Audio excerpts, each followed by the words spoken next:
Fidèles internautes, bonjour, quel plaisir de vous savoir si nombreux une fois encore pour suivre ces moments de tonus pour la foi. En tout cas, c'est des moments où nous donnons encore un tonus à la foi des gens qui croient en Dieu et aussi il y a des gens qui veulent bien croire en Dieu.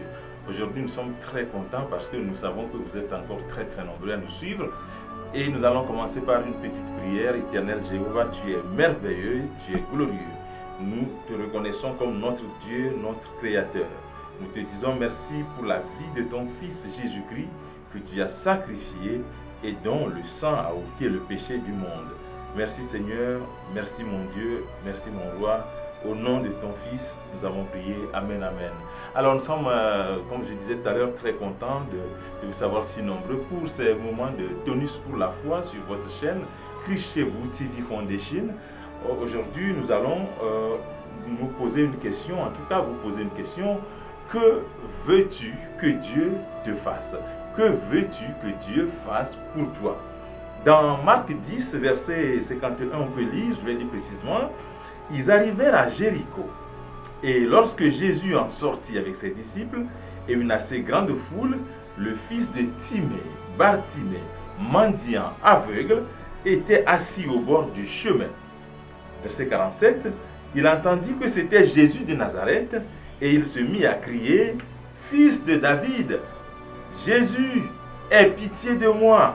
Verset 49, Jésus s'arrêta et dit, « Appelez-le !»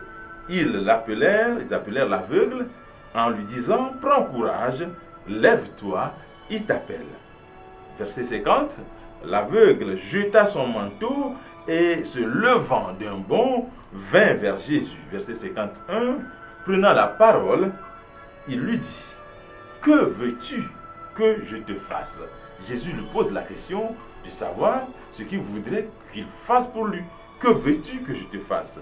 Rabouni, lui répondit l'aveugle, « Je veux recouvrer la vue.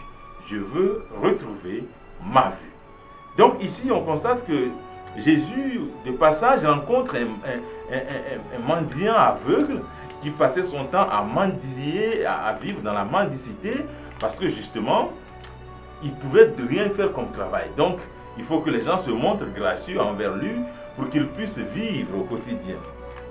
Mais lorsqu'il rencontre Jésus, Jésus lui pose une question, disons, une question atypique. Une question que les gens posent rarement. Parce que c'est un mendiant. Donc, habituellement, il suffisait de lui laisser quelques pièces d'argent ou un billet de je ne sais pas combien. Et puis, c'est fait. Et puis, le tour est joué. Et puis, le chemin continue. Mais, curieusement, dans ce contexte, il s'est passé quelque chose de spécial. Jésus l'interpella et lui demanda précisément, « Que veux-tu que je te fasse ?»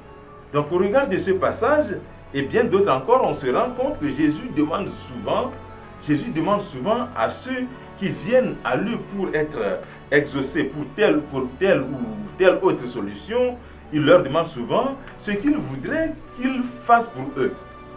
Autrement dit, Jésus demande toujours aux gens de formuler une requête. Pourquoi Jésus avait-il donc besoin de demander à Bartimée l'aveugle, « Que veux-tu que je te fasse ?» Dans Marc 10, verset 51, on peut être surpris par cette question, par la question de Jésus à Bartimée, la question que Jésus pose à Bartimée en lui demandant, « Que veux-tu que je te fasse ?» On peut être surpris par cette question naturellement. Mais logiquement, Jésus n'avait pas besoin de lui poser cette question. Si nous restons dans la logique, Jésus n'avait pas besoin de demander au mendiant, « Que veux-tu que je te fasse ?» Lorsque vous passez par la rue, vous passez à un rond-point, vous passez à un carrefour et qu'un mendiant vous interpelle, vous croyez directement, vous croyez naturellement qu'il vous demande quelques pièces d'argent, qu'il vous demande un morceau de pain, qu'il vous demande un vêtement, un bout de vêtement. En tout cas, il vous demande quelque chose, de matériel, quelque chose pour vivre. Mais donc, là, Jésus n'avait pas à lui poser la question de savoir « Que veux-tu que je te fasse ?» Il n'avait qu'à lui donner quelque chose et à s'en aller. Non. Jésus de Nazareth lui posa la question de savoir ce qu'il voudra qu'il fasse pour lui. Alors, si Jésus voulait faire quelque chose, il n'avait qu'à le faire. Guérir le malade ou donner quelque chose au mendiant, un point Bah, Jésus pouvait tout simplement donner quelque chose au mendiant, un bout de pain, un vêtement, une pièce d'argent, un billet de je ne sais pas combien, et puis il continue son chemin. Voilà comment nous raisonnons. Mais contre toute attente, Jésus lui demande de formuler sa requête. Et l'aveugle répondit, je veux recouvrer la vue. Je veux retrouver la vue. Et toi alors, dis-moi, et toi alors, que veux-tu que Jésus ou que Dieu fasse pour toi? Que veux-tu qu'il fasse pour toi? Voyez-vous, les réponses que nous donnons, que nous obtenons de Dieu, les réponses que nous obtenons de nos prières adressées à Dieu, sont des résultantes des demandes que nous formulons. Sont des résultantes des demandes que nous adressons à Dieu, que nous adressons à Christ. Dans Matthieu 7, verset 7, il est écrit clairement, demandez et on vous donnera. Demandez et on vous donnera. Voyez-vous, il faut demander. Autrement dit, il faut formuler une requête.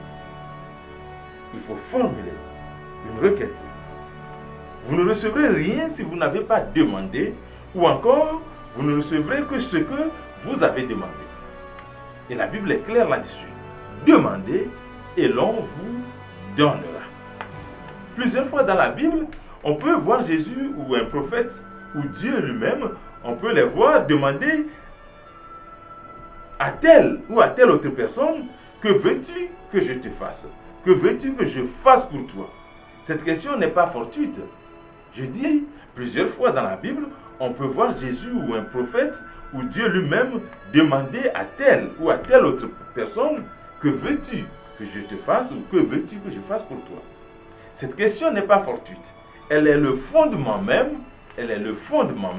de ce que nous obtenons de Dieu. Que veux-tu que je fasse pour toi? C'est le fondement de tout ce que nous obtenons de Dieu. Autrement dit, si nous ne formulons pas bien notre requête, si nous ne répondons pas correctement à cette question de Jésus, nous perdons notre temps à prier. C'est-à-dire que pendant que nous prions, nous sommes en train de formuler des requêtes, nous sommes en train de demander à Dieu de nous venir en aide et de répondre à une partie sombre, obscure, malencontreuse de notre vie.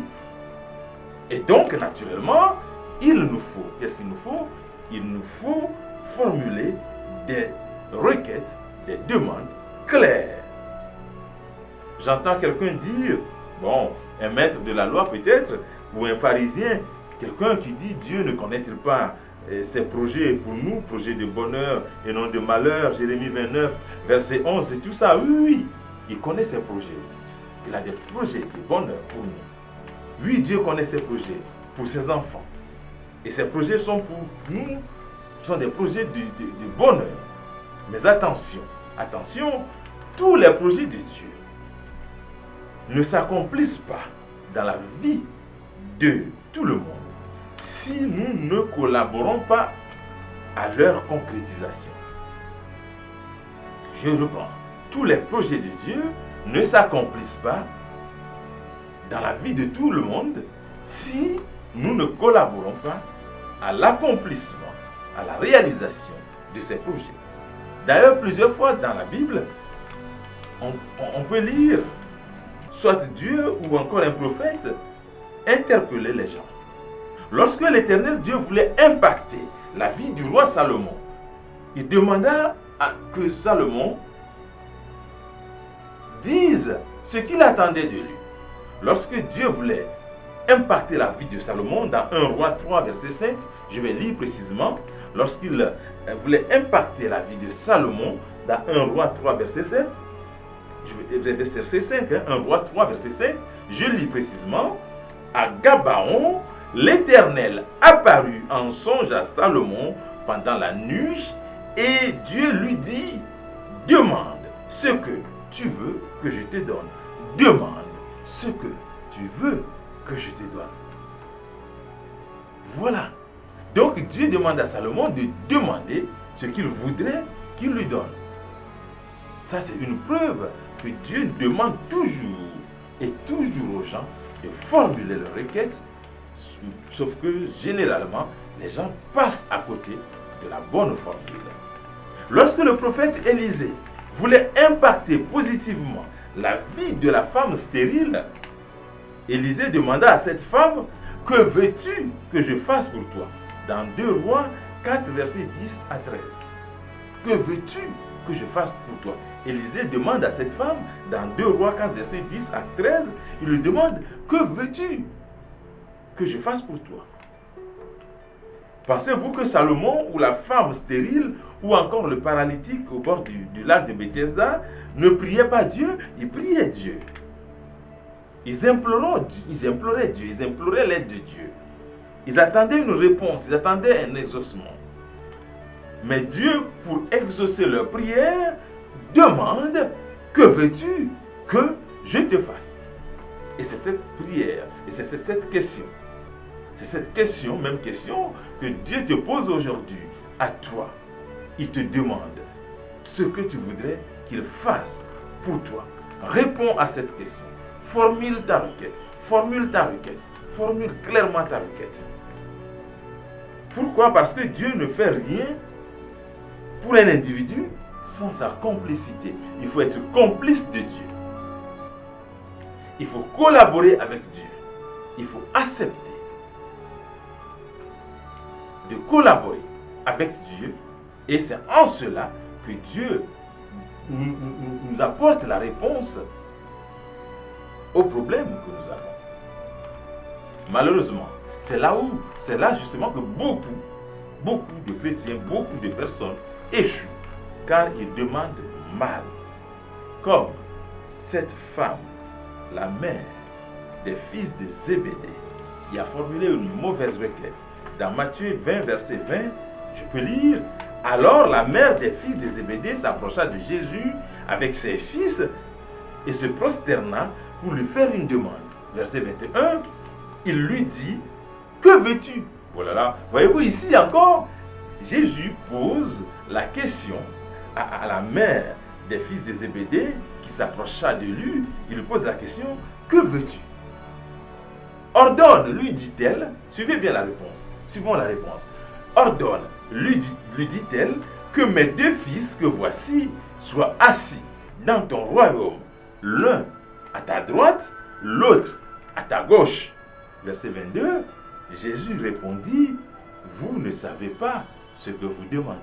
Voyez-vous, ça veut dire que les gens peuvent se tromper sur ce qu'ils demandent. Ça veut dire que les gens se trompent généralement dans leur prière, dans leur jeûne, dans leur veillée de prière, dans leur jeûne et prière, dans leur séance d'adoration, dans leur séance de louange, dans leur séance de supplication, même dans leur sacrifice, dans leur alliance avec Dieu. Ils peuvent se tromper sur ce qu'ils demandent. C'est pour ça que Jésus répondit à la mère des fils de Zébédée dans Matthieu 20, verset 22 précisément, vous ne savez pas ce que vous demandez. Et vous alors, savez-vous ce que vous demandez? Sûr, il faut pouvoir demander à Dieu ce dont vous avez exactement besoin. Pas pour servir vos passions, pas pour assouvir à vos passions et tout ça, non, mais ce dont vous avez besoin. La Bible dit avec force, la Bible déclare avec force et conviction, dans Jacques 4, verset 3, je vais m'arrêter là, la Bible déclare, vous demandez et vous ne recevez pas. Vous demandez et vous ne recevez pas parce que vous demandez mal. Vous demandez et vous ne recevez pas parce que quoi? Parce que vous demandez mal. Si nous ne prenons garde à ce que nous demandons, nous risquons de passer notre vie à tenir Dieu pour responsable du non-exaucement de nos prières. Mais ma prière pour toi aujourd'hui, c'est que tu puisses formuler la bonne requête pendant que tu pries. Je prie pour toi, pour que tes requêtes correspondent véritablement à tes besoins et non à tes passions et non à tes désirs. Au nom de Jésus, Amen. Et à très bientôt sur Christ chez vous TV Foundation.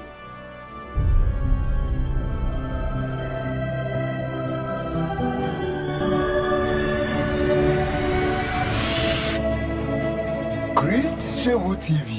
When Jesus follows you everywhere.